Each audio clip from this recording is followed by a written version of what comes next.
संयुक्त मोर्चा ने जो प्रोग्राम दिया है और अभी 31 तारीख को बामसेफ की एक बहुत बड़ी कॉल है जंतर मंतर पे। आप सभी लोगों को और आप सब लोगों को नहीं, अपने साथ कम से कम 10-10, 20-20 लोग लेके आप सब जागरूक लोग हो। 31 तारीख को पहले सबसे पहला काम, 31 तारीख को बामसेफ ने जो कॉल दी है ईवीएम हटाने के लिए, उसमें सबको जाना है।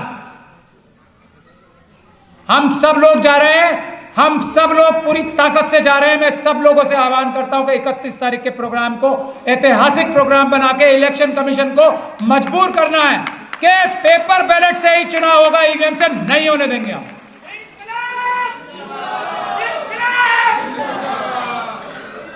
अभी हमसे पहले एक साथी बोल के गए थे, मैं ये बात आप लोगों को साफ कर देना चाहता हूं, मैं थोड़ा बहुत पढ़ा लिखा वकील माना जाता हूं, किसी बहसबाजी में पढ़ना ही नहीं। ये बुनियादी कानून है पूरी दुनिया का बुनियादी कानून है ये कि इलेक्शन सिर्फ और सिर्फ पेपर बैलेट से ही सुरक्षित है और किसी चीज से सुरक्षित इलेक्शन हो ही नहीं सकते। इसमें बहसबाजी में पढ़ने की जरूरत नहीं है किसी को भी। जो भी पेपर बैलेट के, कागज के बैलेट के, बैलेट बॉक्स के खिलाफ बोलता है वो झूठ बोलता है, वो बेईमान है। ये बात आप सोच के रखो, इसके आगे बहस नहीं। अभी एक हमारे साथी बोल के गए थे, इसीलिए मैं ये बात कह रहा हूं कि संविधान में संशोधन करना पड़ेगा अगर पेपर बैलेट से चुनाव करना है। ऐसा कानून में कोई प्रावधान नहीं है जो पेपर बैलेट से चुनाव ना हो सके, ऐसा कोई नहीं है।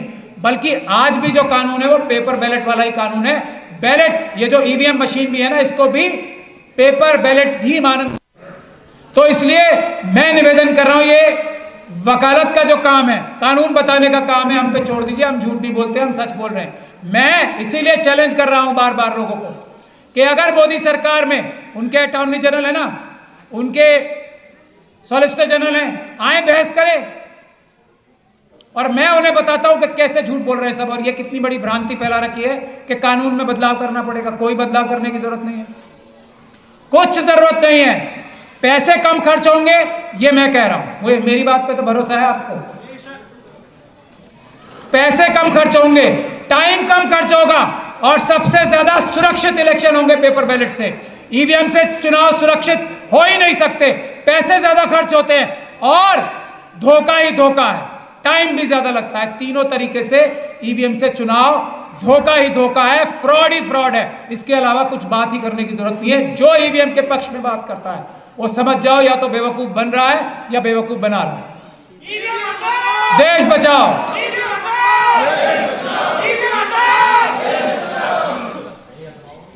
तो 31 तारीख को, और हम लोगों का आह्वान है, एक एक व्यक्ति भी जो कहीं भी ईवीएम का सेंटर है ना, जैसे रिटर्निंग ऑफिसर, अभी देश में 543 बनेंगे लोकसभा का चुनाव कराने के लिए।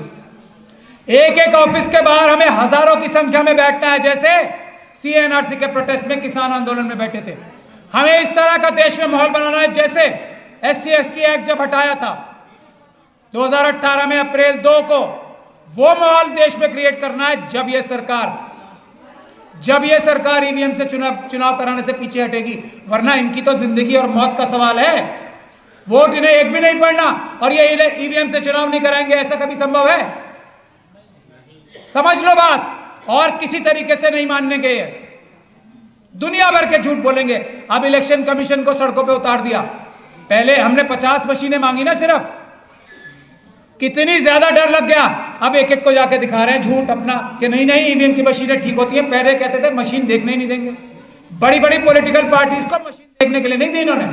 अब एक एक गांव में जाके, एक एक गली में जाके क्यों दिखा रहे हैं? क्योंकि हमने इन्हें बेनकाब कर दिया। और ये बात जानते हैं जब अम्बेडकरवादी खड़े होते हैं, वैसे नहीं डर रहे हैं ये। जब अम्बेडकरवादियों ने कमर कस ली है, अब मुकाबला होगा।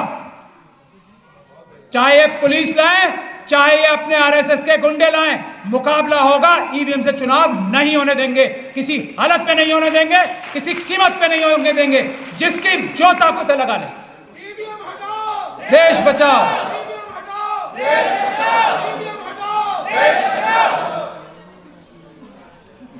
तो ये बात अब दिमाग में 31 तारीख का पहले क्लियर कर ले। दूसरा, अभी एक जो ठेकेदारी प्रथा के बारे में हमारे वीर सिंह निगान साहब बोल रहे थे ना, अभी देखो, आप पढ़ाई लिखाई करेंगे हमारे लोग। पहली बात, जो एक बात ये रिजर्वेशन के खिलाफ बोलते हैं, दूसरा मुद्दा मैं बता रहा हूं आपको। जो व्यक्ति जैसे ईवीएम के बारे में जो बोलता है वो चोर है, बदमाश है। जो ईवीएम का सपोर्ट करता है वो डकैत, लुटेरा, चोर, बेईमान, देशद्रोही है। सीधी बात। उसी तरीके से रिजर्वेशन के खिलाफ जो बोलता है वो बेईमान, चोर, लुच्चा, लफंगा, लुटेरा सब है। बात ध्यान से समझ ले। जो रिजर्वेशन से किसी भी नौकरी में जाते हैं वही ईमानदार हैं, उन्हीं के पास दिमाग है। जो रिजर्वेशन से नहीं जाते वो कमअक्ल है, बेवकूफ है, गधे हैं। करे केस मेरे ऊपर, मैं साबित करूंगा। ये बात अपने दिमाग में क्लियर कर ले। हम ये बात क्यों कहते हैं? सुप्रीम कोर्ट की जजमेंट है, रिजर्वेशन मींस मीडियोक्रिटी, मतलब रिजर्वेशन को सुप्रीम कोर्ट ये बोल रही है कि जो क्वालिटी है कॉम्प्रोमाइज होती है। इससे बड़ा झूठ दुनिया में कोई नहीं होता, हो ही नहीं सकता। वोट हमारा, राज तुम्हारा। दूसरा मुद्दा रिजर्वेशन का, वीवीपैट। मैं फिर बोल रहा हूं, जो भी किसी तरह की भी बात करता है, वीवीपैट भी धोखा है, सब धोखा है, सब फ्रॉड है, सिर्फ पेपर बैलेट। किसी बात ही नहीं करनी। जब हमने रिजर्वेशन का मुद्दा, ये खुल के हम ये बोल सकते हैं कि रिजर्वेशन वाले जो हैं उनको काम करना नहीं आता, खुलेआम बोल रहे हैं ना ये। इसी ग्राउंड पे हमें नॉट फाउंड सूटेबल करते हैं ना। ये एनएफएस क्या होता है? नॉट फाउंड सूटेबल, खुलेआम करते हैं। हम लोग पता नहीं क्यों बैकफुट पे रहते हैं, डिफेंस करते हैं। ये जो इंटरव्यू लेने वाले हैं, मैं आज ऐलान कर रहा हूं, ये नेवर फाउंड सूटेबल है। जो इंटरव्यू लेने बैठते हैं, नेवर फाउंड सूटेबल। जो इंटरव्यू लेने बैठेगा उसके मन में एकलव्य का कॉन्सेप्ट होगा। समझ में आती है बात आप लोगों की? हजारों साल से द्रोणाचार्य पुरस्कार देते हैं ना। ये क्या है? द्रोणाचार्य पुरस्कार क्या है? कॉन्सेप्ट द्रोणाचार्य साहब का एकलव्य का कॉन्सेप्ट है ना। और उसको अपना द्रोणाचार्य पुरस्कार उसको देते हैं जिसको ये टीचर मानते हैं। सही बात है ना। और कुछ चाहिए सबूत, और कुछ सबूत भी चाहिए। जो आइडल है वो एकलव्य का कॉन्सेप्ट है। फिर भी एकलव्य को यह बताना पड़ेगा कि मैं सबसे बड़ा धनुर्धर मैं ही हूं, ये बताना पड़ेगा। अगर एकलव्य है तो वो सबसे अच्छा है, खत्म बात। इसके आगे बहस करना बेवकूफी का काम है। ये लोग कभी अकलमंद हो ही नहीं सकते, ये मेहनती हो नहीं सकते, ये ईमानदार हो नहीं सकते, बाय डिफॉल्ट नहीं हो सकते। हाँ, अच्छे बुरे लोग कहीं भी किसी भी कम्युनिटी में होते हैं। अंबेडकरवादियों में भी कई बेईमान हो सकते हैं, कम होते हैं, और उधर भी हो सकते हैं, वहां ज्यादा होते हैं। ये बात जब तक आप मान के नहीं चलोगे, जब तक कुछ नहीं होगा। तो दूसरा एक आंदोलन चल रहा है देश में, जिसके लिए अभी यूजीसी ने, हम लोगों ने पकड़ लिया ना, अंबेडकरवादियों ने तो फौरन बैकफुट पे चले गए। वरना क्या कह रहे थे कि हमारे जो पढ़ लिख के डॉक्टर रितु जैसे टीचर, रोहित वेमुला जैसे टॉपर, जो पढ़ लिख के सबसे आगे जाएंगे, एकलव्य बनेंगे, उनको क्या कहेंगे? नॉट फाउंड सूटेबल, और बाहर कर देंगे कान पकड़ के। ये यूजीसी कर रहा था।